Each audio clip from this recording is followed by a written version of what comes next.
Bismillahirrahmanirrahim. Assalamualaikum warahmatullahi wabarakatuh. Okay. Hari ni kan Ana nak ceritakan tentang kisah Abu Dujanah, kisah sahabat Nabi itu Abu Dujanah, yang mana kisah sahabat Nabi ni yang membuatkan Rasulullah SAW menangis. Why? Jom kita tengok. Okay. First adalah yang mana diceritakan pada satu hari ni Rasulullah SAW kan. Rasulullah SAW pelik kenapa Abu Dujanah ni selalu setiap kali solat subuh berjemaah, selalu Abu Dujanah ni selalu tergesa-gesa nak pulang ke rumah tanpa sempat, kiranya kiranya tidak sempat untuk tidak sempat untuk menunggu Rasulullah SAW habis baca doa. Okay.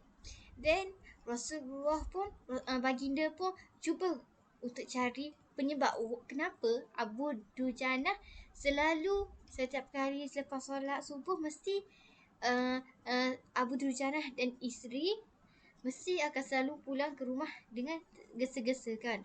Okey. Then baginda pun tanyalah Abu Dujanah kenapa kan. Okey, Abu Dujanah pun beritahulah kepada baginda. Begini Rasulullah, kata Abu Dujanah memulai ceritanya. Rumah kami bersebelahan dengan rumah seorang laki-laki. Okey, di atas di atas rumah mereka tu, di atas halaman rumah mereka, rumah milik jiran dia tu, milik jiran beliau, terdapat satu pohon kurma yang menjulang, yang mana pohon kurma ni yang sangat rindang, yang menjulang, kira nak kata pohon kurma ni yang sangat lebatlah buahnya kan. Dan dahannya pula menjuntai, kira dahan tu menjuntai ke rumah Abu Dujanah. Okey. Dan setiap kali ada angin yang bertiup tu kan di malam hari, kalau ada angin kuat apa, mesti kurma-kurma jiran akan terjatuh dan mendaratlah di rumah Abu Dujanah. Okey, dan Abu Dujanah pun beritahulah kepada baginda, ya Rasul, kami keluarga orang yang tidak berharta. Anakku sering kelaparan. Saat anak-anak kami bangun, apapun yang dapat, mereka akan makan. Oleh kerana itu, setelah selesai solat, pasti kami akan bergegas segera pulang sebelum anak-anak kami ni terbangun daripada tidurnya. Faham tak? Okey, kiranya kami kumpulkan kurma-kurma milik jiran tersebut, jiran kami yang mana bertaburan di rumah. Dan lalu kami akan kembalikan semula pada jiran tersebut, pemiliknya. Okey. Dan Abu Dujanah lantas menceritakan pernah suatu ketika anaknya kelaparan. Anaknya ni kelaparan dan anaknya dapat makan kurma yang jatuh dari pohon jirannya tersebut kan.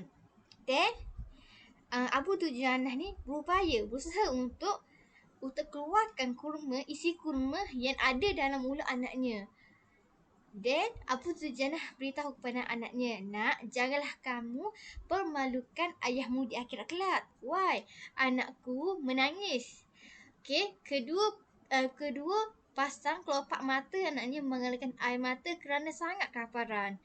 Dan Abu Dujanah pun beritahu kepada Rasulullah, wahai Rasulullah, kami katakan kembali kepada anakku ini hingga nyawamu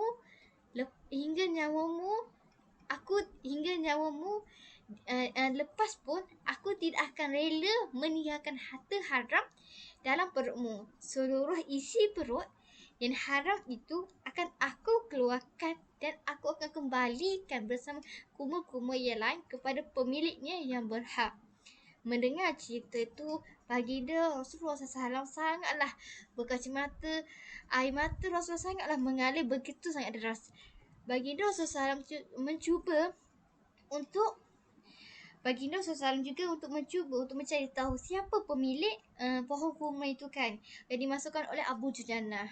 Dan Abu Dujanah pun mengatakan bahawa pohon kurma itu milik seorang lelaki munafik.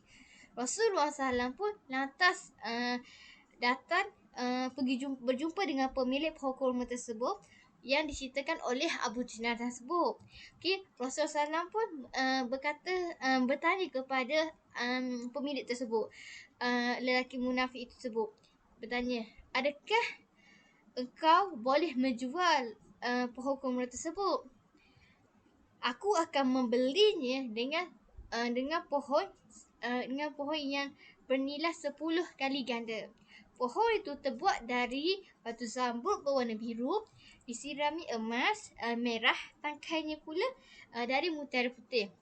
Dan di situ juga pohon tersebut juga tersedia dengan bidadari yang sangat cantik, jelita dengan sesuai dengan hitungan buah kurma yang sedia ada. Maksudnya kalau buah pohon kurma itu ada 100 biji, kiranya ada 100 orang bidadari. Kata Rasulullah SAW yang menawarkan kepada lelaki munafik tersebut. Dan lelaki munafik tersebut tidak lantas menjawab dengan tegas, yang mana saya tidak pernah berdagang dengan memakan sistem jatuh tempoh. Yang mana lelaki munafik berkata yang mana dia tidak akan berdagang dengan memakai sistem yang macam tawar-menawar macam ni kan. Dan saya tidak mahu menjual apa pun kecuali dengan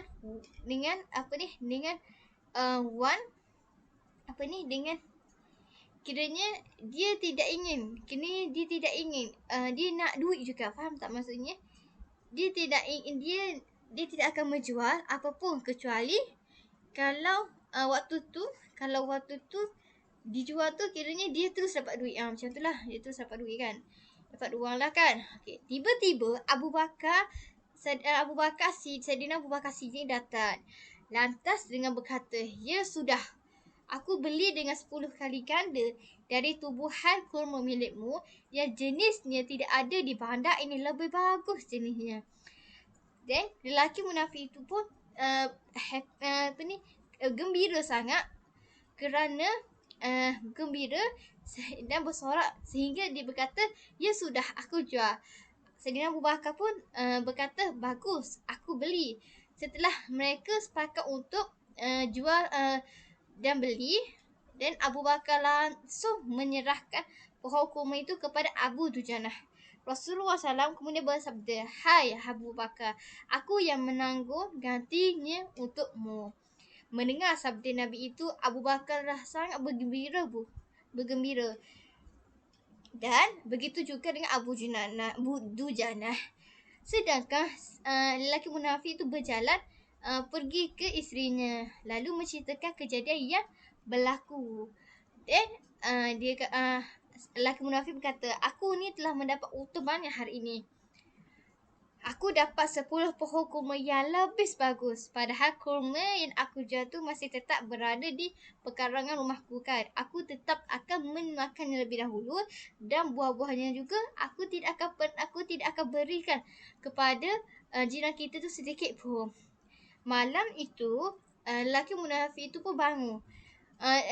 Malam itu sewaktu lelaki munafik itu bangun,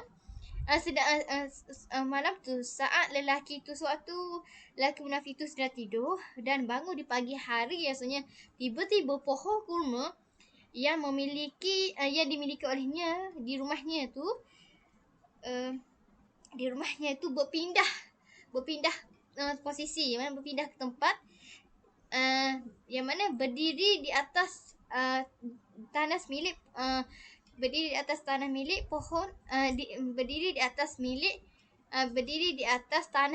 Abu Dujanah. Okey. Dan seolah-olah pohon itu tidak pernah sekalipun tumbuh di atas tanah lelaki munafik tersebut. Tempat asal pohon kurma itu tumbuh, yang mana kiranya di kawasan rumahnya tidak nampak langsung ada pohon kurma, tidak nampak langsung tanah itu bekas daripada pohon kurma itu ditanam. Kiranya kosong, memang licin tanah tu kan. Dan lelaki munafik tu pun lelaki munafik tu pun macam pelik kan, kenapa tak ada kan. Itulah kisah sahabat dan pohon kurma yang membuat Rasulullah SAW menangis. Hikmah ataupun pengajaran yang kita dapat petik daripada kisah ni adalah yang mana sikap seorang sahabat Nabi yang sentiasa menjaga sikap waspada dan sikap seorang sahabat Nabi yang sentiasa menjaga diri dan keluarganya daripada makan benda yang haram. Kemudian pohon kurma yang berpindah posisi, berpindah daripada rumah lelaki munafik itu kepada rumahnya itu adalah satu mujizat yang Nabi SAW langsung yang satu mujizat Nabi SAW yang mana yang dapat dirasai oleh sahabat Abu Dujana. Itu sahaja. Semoga bermanfaat. Wabillahi taufiq hidayah. Wassalamualaikum warahmatullahi wabarakatuh. Okay. Jangan lupa share, like and apa lagi? And teruskan support Ana lah. Okay. Saja. Assalamualaikum semua. Bye.